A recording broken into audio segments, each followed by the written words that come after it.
Super ওভারে স্টার্কের বিধ্বংসী বোলিংয়ে মুগ্ধ ক্রিকেট দুনিয়া। আসুন পুরোটা জেনে নিই। ম্যাচে যারা চোখ রেখেছিলেন তারা নিশ্চয়ই ভাবছিলেন চন্দ্রকান্ত পণ্ডিতরা এখন একটু আফসোস করতেই পারেন। গত আইপিএলের ফাইনালেই তো কলকাতা নাইট রাইডার্সের জয়ের অন্যতম অবদান ছিল মিচেল স্টার্কের, কিন্তু এবার কেকেআর তাকে রিটেন করল না। নিলামে সেই সুযোগ লুফে নিল দিল্লি ক্যাপিটালস। আর বুধবারে এই ম্যাচে প্রমাণ করে দিল দিল্লির এই সিদ্ধান্তটা মোটেও ভুল ছিল না। শেষ 3 ওভারে রাজস্থানের দরকার ছিল মাত্র 31 রান, তাও হাতে ছিল 7টা উইকেট। টি-20 ক্রিকেটে এর চেয়ে সহজ পরিস্থিতি আর কী বা হতে পারে। তার উপরে দিল্লির মাঠ ছোট, বাউন্ডারি মারতেও বিশেষ কষ্ট হয় না। কিন্তু তখনই সিনে এলেন মিচেল স্টার্ক। 18তম ওভারে দিলেন মাত্র 8 রান।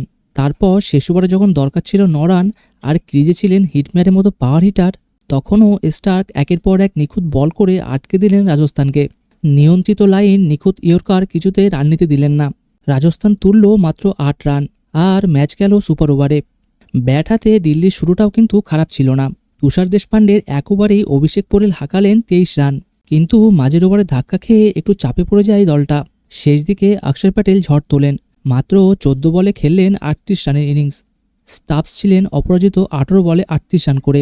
এই দুজনের ইনিংসে দিল্লির স্কোর পৌঁছে যায় 188 রানে। রাজস্থানও শুরুটা ভালোই করেছিল। যশস্বী জাসওয়াল করলেন হাফ সেঞ্চুরি, সঞ্জু স্যামসনও খেলছিলেন স্বাচ্ছন্দ্যে, কিন্তু হঠাৎ সঞ্জুর চোট পুরোপুরি মোমেন্টাম নষ্ট করে দিল। মাঝে মাঝেই রান আটকাতে লাগলো দিল্লির বোলাররা। আর শেষ দিকে তো সেই স্টার্ক যেন একাই রাজস্থানের ব্যাটিংকে গুড়িয়ে দিলেন। অবশেষে শুধু এই ম্যাচ নয়, সঞ্জুর চোট রাজস্থানের পরবর্তী ম্যাচগুলোর জন্য বড় চিন্তার কারণ হয়ে উঠবে। ভিডিওটি কেমন লাগলো অবশ্যই কমেন্টে জানাবেন এবং লাইক ও সাবস্ক্রাইব করতে ভুলবেন না। আসুন দেখা হচ্ছে একটি নতুন ভিডিওতে।